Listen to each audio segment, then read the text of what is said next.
Salut à tous, c'est Kara, trader professionnel et partenaire dans un fonds d'investissement crypto. Je vous propose tout de suite une nouvelle analyse de marché issue du live que j'anime chaque mardi soir dans la communauté privée Steady Lads. La suite de ce live analyse des positions prises sur un portefeuille de 100 000 dollars. Suite à cela, nous échangeons en direct avec les membres. Si vous voulez nous rejoindre, le lien est en description.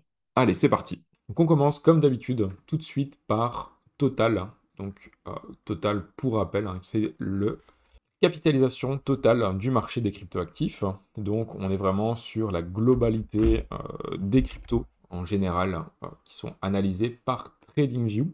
Donc, TradingView, je le rappelle, c'est l'outil que j'utilise pour faire les analyses et je pense que c'est l'outil le plus utilisé par les traders crypto en général pour analyser tout ce qui est euh, crypto différentes, analyse de marché, analyse technique tout simplement.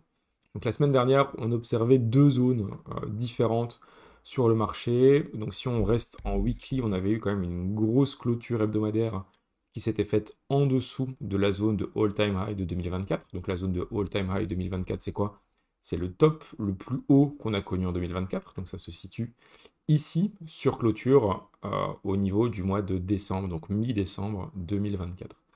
C'était un niveau qui avait tenu pendant pas mal de temps, donc on avait une consolidation ici qui était longue, depuis début juillet, donc la semaine du 7 juillet, jusque la semaine de début novembre.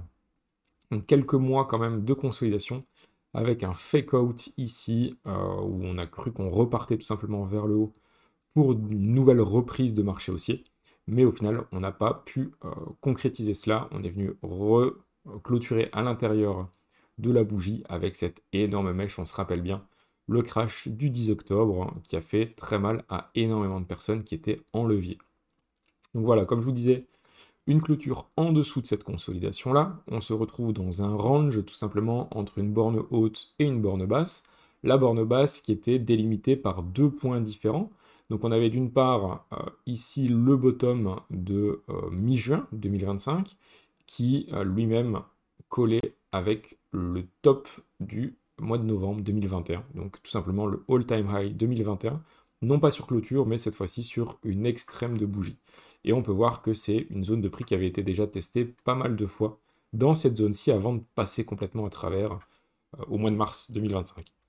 On est donc venu rebondir dans cette zone-ci, et on peut voir à quel point ça a été vraiment chirurgical, entre guillemets, parce que si on regarde l'extrême de la mèche, on vient chercher vraiment à très peu de choses l'ATH de 2021, donc c'était vraiment le point extrême bas qu'on aurait pu acheter vraiment sur, si on décide d'acheter les couteaux qui tombent sur des supports. En effet, c'était une belle zone d'achat. Maintenant, des zones d'achat, si on devait remonter, eh bien, il y en aura encore beaucoup d'autres sur le chemin. Si vous n'avez pas d'acheter, ce n'est pas grave, il y aura d'autres opportunités. Il ne faut absolument pas FOMO. Le FOMO, c'est la chose la pire qui peut vous arriver parce que un jour ou l'autre, ça va vous faire du mal. Donc tout simplement, ne pas courir après le train. Des opportunités, il y en aura d'autres. Le marché sera toujours là demain. Votre capital, si vous faites des bêtises, par contre, il ne sera plus là demain. Donc il faut absolument le protéger.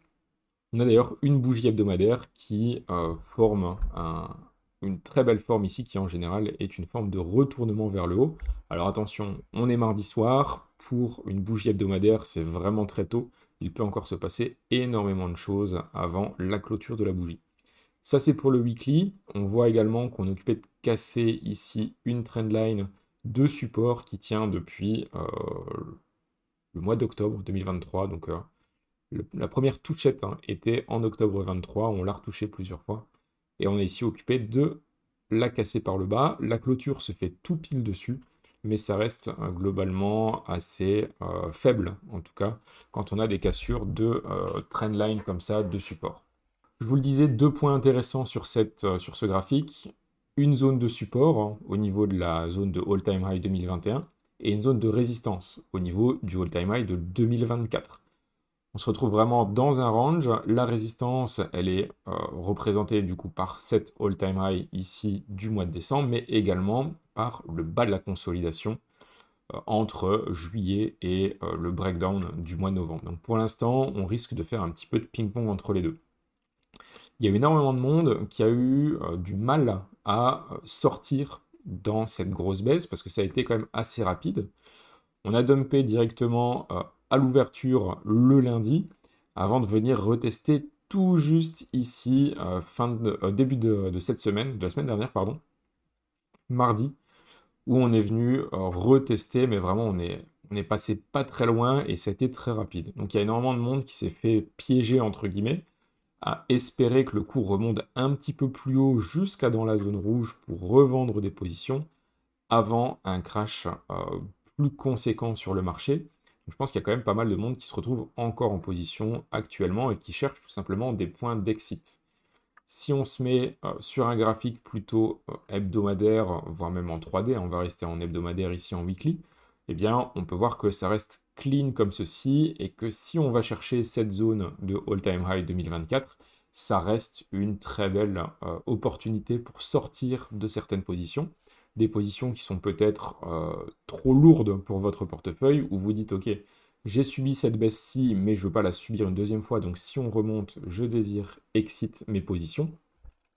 Sachant que comme on l'a déjà souvent répété, quand un support, comme ici c'était un support, hein, est cassé et est retesté par le bas, eh bien en général, il se transforme en résistance. Donc je doute qu'on ait un rebond comme ceci qui passe à travers directement de la résistance afin de refaire des nouveaux plus hauts et des nouveaux all-time high.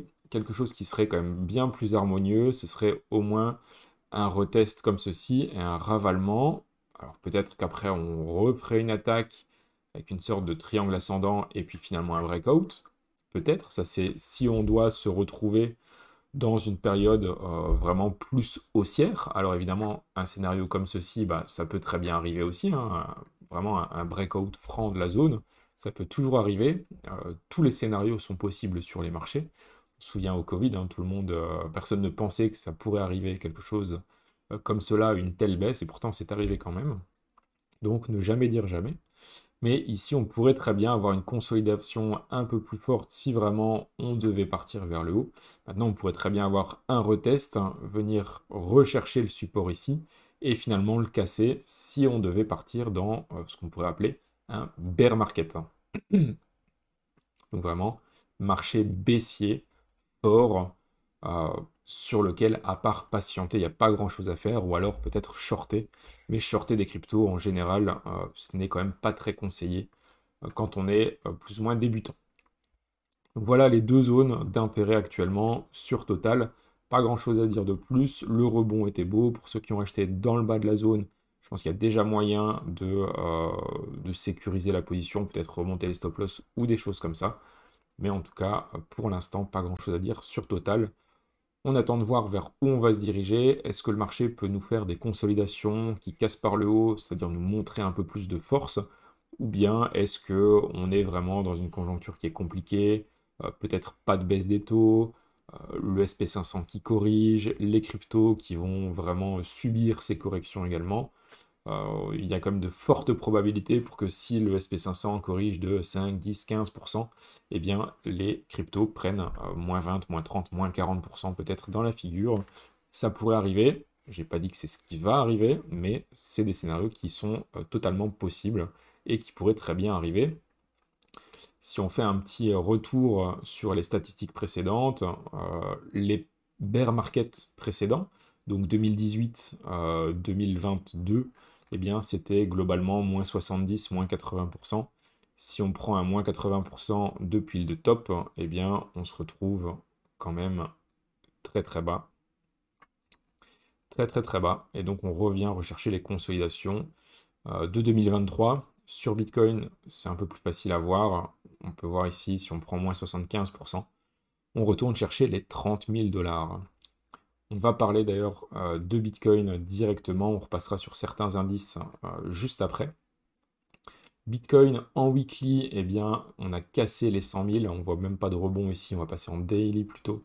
On verra un peu plus les rebonds. Voilà, les zones sont bien propres en daily. Si vous vous souvenez, on avait eu un point bas mi-octobre. On l'avait cassé, on avait testé une première fois la zone des 100 000. On avait rebondi pour venir rechercher la zone des 106, 107 000, qui auparavant servait de support, mais par la suite a servi encore une fois de résistance. Donc c'est ce que je vous montrais ici sur Total, où on pourrait avoir une cassure, un retest et une reprise baissière. C'est exactement ce qu'il s'est passé sur Bitcoin en daily, où on a eu une cassure, un retest et une reprise de la baisse. La zone des 100 000, c'était une zone très importante, très importante à tenir. On avait rebondi une première fois dessus, une deuxième fois, une troisième fois ici, ça avait bien servi de support. Malheureusement, la baisse a été plus forte, et donc on est venu casser cette zone-ci. Donc le support cassé se transforme logiquement en résistance. Maintenant, encore une fois, il n'y a aucune certitude, mais il y a de fortes probabilités pour que ce support se transforme en résistance. Ici, pareil, on n'a pas eu de retest, hein. Si on se met hop, en bougie, on peut voir que ici, ça a été une chute directe vers la zone des 89 000 $, les 89 250 exactement.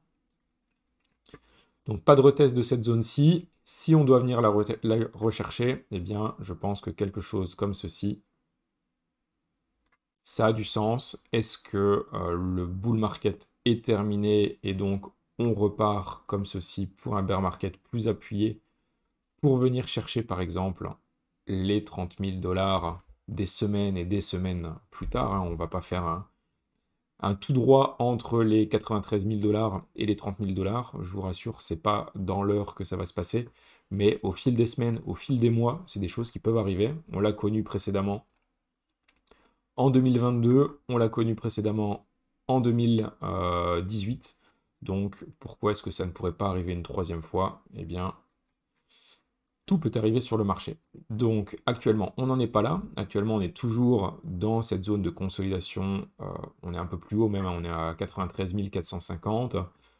Le support en tant que tel, il est ici. Moi, je l'avais repéré dans la zone entre les 89 et les 88, 89 000 $. Malheureusement, on s'est arrêté un peu plus tôt que ça. On n'est pas venu rechercher la zone directement. On n'est même pas venu chercher les tops ici au niveau des mèches. Donc c'est dommage, on n'a pas eu d'entrée pile poil vraiment sur le marché, mais cependant on reste quand même dans des possibilités de rebond de bull market. Pourquoi? Parce que actuellement depuis le top de marché ici, on a fait grosso modo moins 30%. Moins 30%, c'est ce qu'on a déjà connu dans les précédentes consolidations qu'on a eues sur le marché. Ici on a eu moins 33, ici on a eu hop, moins 31. Et dans les précédentes, qu'est-ce qu'on a eu ici? Ici, on a eu que moins 22. Bon, moins 22, moins 33, moins 31 et cette fois-ci moins 30. Encore une fois, première consolidation, on repart très fort, alors qu'ici, honnêtement, beaucoup de monde pensait également que le bull market était peut-être terminé, qu'on repartait pour un peu plus de consolidation. Surtout ici, après ce crash de marché du 5 août. Mais finalement, on est quand même reparti vers le haut. Ici, Trump qui fait ses tarifs douaniers, on a des marchés qui vont vraiment pas très bien. Le marché crash, moins 30%, et finalement, on repart à la hausse juste après. Et pourtant, on avait également cassé une consolidation par le bas. Ici, on a une énorme consolidation, encore une fois, entre le mois de mai et le mois de novembre. On casse la consolidation par le bas, on fait une correction de moins 30% et on rebondit sur un support. Peut-être qu'on pourrait repartir, et cette fois-ci repartir vers des nouveaux all-time high. C'est pas ce qui est le plus probable. Ça peut arriver, mais ce n'est pas ce qui est le plus probable. En tout cas, que ça arrive ou non, ce n'est pas notre problème entre guillemets. Nous, ce qu'on va chercher, c'est des moyens de se placer correctement. Si le marché baisse, eh bien, tout simplement, on regarde le marché baissier, on sort les capitaux du marché et on revend tout simplement pour se mettre à l'abri. Si à l'inverse, le marché devait repartir vers le haut, eh bien, on chercherait des positions et des setups pour se placer. Actuellement, tant qu'on est en dessous des 100 000 $, donc cette zone-ci, pour rappel qui a déjà servi de support 1, 2, 3 fois, eh bien, tant qu'on est en dessous de cette zone-là, je ne suis pas intéressé de passer haussier à long terme. Pour moi, il faudra attendre une cassure de cette zone-ci. Par contre, si on arrive à faire peut-être des setups de consolidation qui durent quelques jours, quelques semaines, peut-être même quelques mois, au-dessus des 88-89 000 dollars, et qu'on les casse par le haut, donc peut-être une consolidation comme ceci, une cassure par le haut, eh bien, je serais très intéressé de passer en position au moment de la cassure avec un stop loss qui est maîtrisé pour repartir vers des nouveaux plus hauts, cette fois-ci avec un plus bel élan. Mais en tout cas, je ne pense pas qu'on va avoir un rebond direct vers le haut maintenant. Après, ça pourrait arriver. Si ça arrive, c'est pas grave. On essaiera de se repositionner correctement avec, par exemple, une entrée sur breakout de cette résistance-ci. Ce sont des choses qui restent à voir. Pour l'instant, on n'a pas vraiment intérêt ou on n'a pas vraiment besoin de s'inquiéter de ce genre de choses. Essayons déjà de gérer correctement ce qu'il se passe dans le range ici avant de vouloir aller beaucoup plus loin. Ça, c'est pour Bitcoin. Si on passe maintenant sur mon index d'alt season, on peut se souvenir que on est dans un grand canal haussier ici qui a commencé fin 2021. Donc depuis fin 2021, globalement, c'est Bitcoin qui reprend la plus grosse dominance sur le marché. Il n'y a pas eu grand-chose à faire au niveau des alts sur le marché et on n'a pas eu globalement d'alt season. La seule période où on a eu vraiment de l'alt season, on l'avait repéré dans les vidéos, c'était fin juin si je ne me trompe pas. On a eu ici donc, une zone très importante qui est la zone des 73% sur la dominance Bitcoin plus dominance des stablecoins. On avait une divergence baissière, on avait une très belle trendline ici de support qui avait été retesté plusieurs fois et qui a été finalement cassée. On se retrouve actuellement dans une situation qui est plus ou moins similaire. Alors pour l'instant, on n'a pas de divergence baissière, donc on n'a pas eu de divergence baissière malheureusement sur les tops. Si on regarde ici, eh bien les hauts sont plus hauts sur le prix et sur le RSI, donc pas de divergence. Par contre, on a le même setup avec cette très belle trendline ici de support qui vient de casser aujourd'hui. Donc si on regarde, on a eu pas mal de mèches à travers, mais sur clôture, devrait normalement venir clôturer la journée à travers cette trendline aussi. En général, quand on a une cassure d'une telle trendline, ce n'est pas pour s'arrêter en 2 jours. Donc on pourrait espérer une reprise des alts pendant quelques jours, peut-être quelques semaines. Ça peut être très intéressant. Et bah, on le voit déjà, hein, il y a certaines alts qui reprennent le dessus. Solana plus 8% par exemple aujourd'hui. On avait du Inge qui reprenait pas mal, du DOT, du Tao aussi. Tao sur lequel on a repris une position cet après-midi sur SteadyLads. Donc on est rentré en dessous des 330 dollars de mémoire. Donc on a repris des positions cet après-midi et pour l'instant on se situe en profit là-dessus. Si vous voulez savoir un peu plus d'infos sur les portefeuilles, etc., je vous invite quand même à rejoindre SteadyLads directement sur notre application, parce que maintenant on a une application dédiée sur smartphone. Donc au niveau des alts, ça se passe plutôt bien. J'ai vraiment l'impression qu'on pourrait avoir quelques belles journées devant nous pour une reprise sur le marché des alts. Je vais passer également sur Ethereum, parce que quand on parle des alts, eh bien on pense à Solana, mais on pense à Ethereum également. Ethereum versus BTC, on a repéré depuis des semaines et des semaines une zone qui était intéressante, c'était la zone verte. La zone verte, on l'a retestée et on est posé dessus depuis début novembre, donc ça fait quand même quelques semaines. Et actuellement, on n'est jamais venu clôturer vraiment en dessous. On a clôturé en plein dedans. Et Ethereum est occupé de construire quelque chose de vraiment très beau. En tout cas, c'est quelque chose qui, moi, me vend un petit peu du rêve.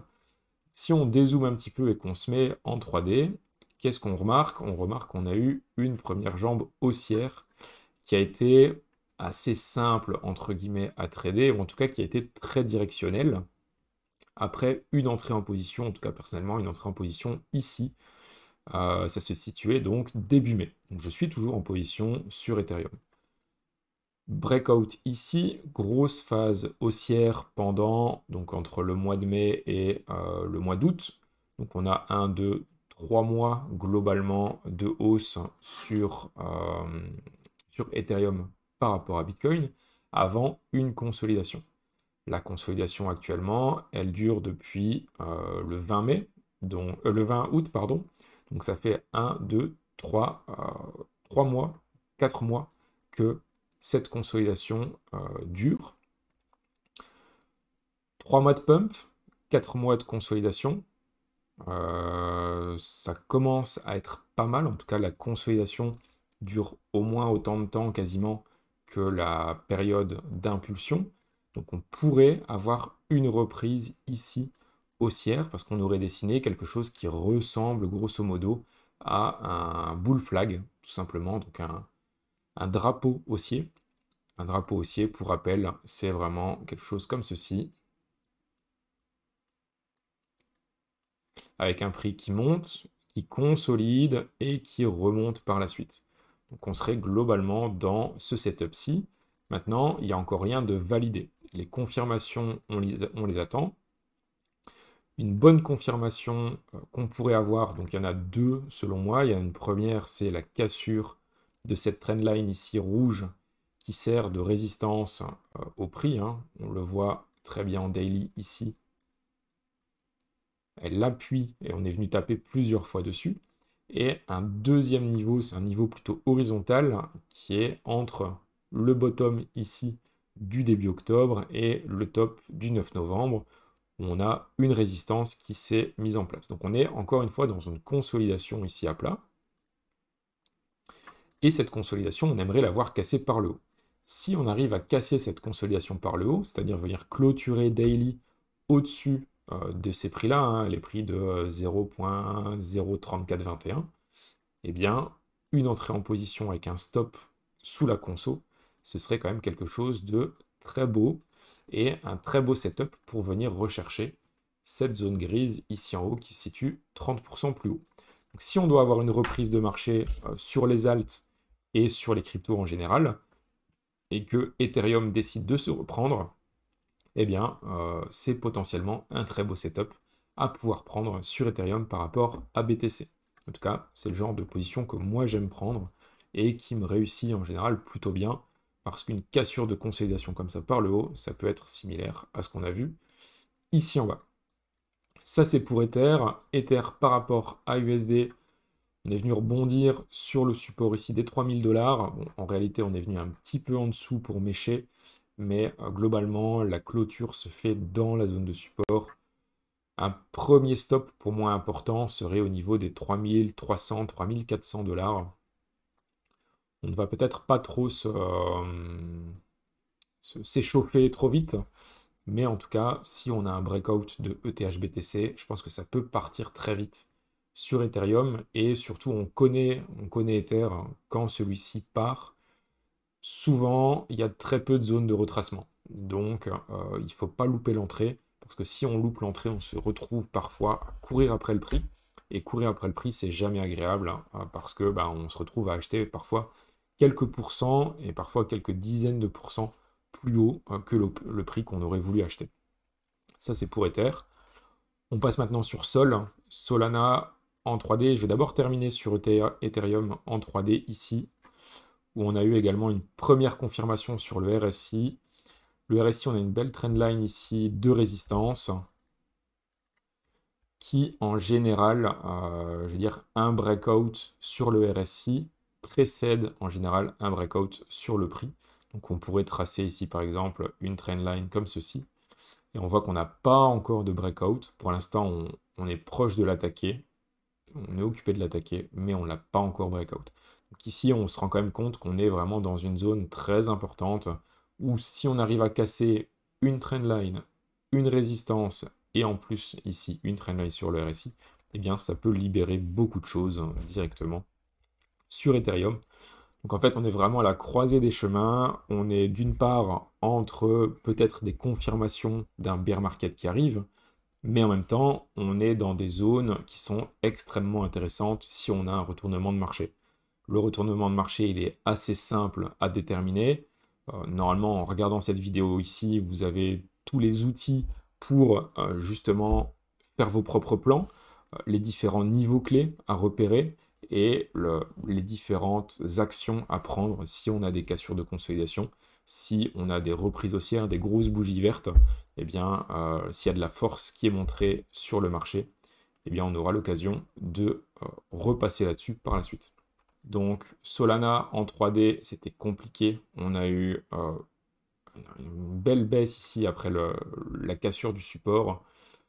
On n'avait pas grand-chose à aller chercher, à part ici le point bas sur lequel on a rebondi. En daily, on est vraiment sur un canal baissier très important ici, comme ceci, qui ressemble même plutôt à un biseau, hein, presque, parce que ça consolide et on a une contraction du prix ici à l'intérieur. Mais ce qui est surtout intéressant, c'est ceci sur le RSI.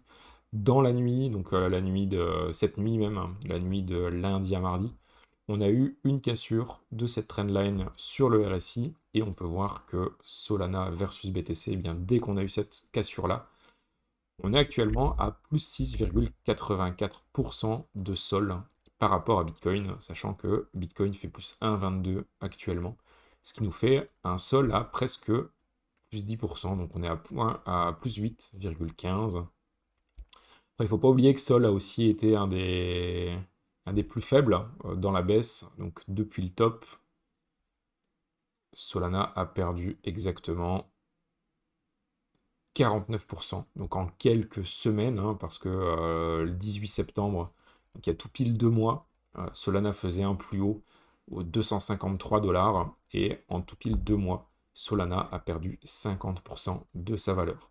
Donc en général, il ne faut pas oublier non plus que au plus on tire sur l'élastique, au plus le rebond est fort. Donc Solana, dans ce cas-ci, a fortement tiré sur l'élastique. Donc Solana, ça pourrait être un des plus forts sur le rebond. Sol par rapport à Ether, si on regarde ici en 3D, on était occupé de faire un bottom dans cette zone-ci en faisant un retest, hein, des tops du mois d'août, début septembre. On n'a pas réussi à le tenir. On fait un bottom ici qui reteste, hein, le top du 17 août. Et en fait, ce qu'on pourrait avoir, ça, je peux le supprimer, on pourrait peut-être avoir un point bas qui est plus haut que le précédent. Un point bas qui est plus haut que le précédent, c'est un début de tendance haussière. Donc en fait, on pourrait tout simplement avoir une reprise de Solana par rapport à Ether, avec un Ether qui vient potentiellement rechercher plus haut, hop, pour faire un nouveau plus haut par rapport à celui qui a été connu mi-septembre. Pour l'instant, c'est un peu trop tôt pour vraiment espérer ce genre de scénario-là. Mais en tout cas, on peut le tenir à l'œil, hein, parce que bah, on remarque quand même un point haut, un point bas, pardon, ici, plus haut que le précédent. Un sol qui a une très bonne performance, un sol USD qui a plus 8% quand Ethereum fait plus 4. Donc peut-être que c'est le moment de Solana. On a eu un pump de Bitcoin sur ce bull market, on a eu un pump d'Ethereum également. Peut-être qu'on va avoir une reprise de Solana maintenant. On va s'arrêter là pour aujourd'hui. Pour aller plus loin, vous pouvez suivre en direct l'évolution de mon portefeuille et le raisonnement qui l'accompagne au sein de la communauté Steady Lads. On se dit à mardi prochain sur YouTube ou dès maintenant via le lien en description.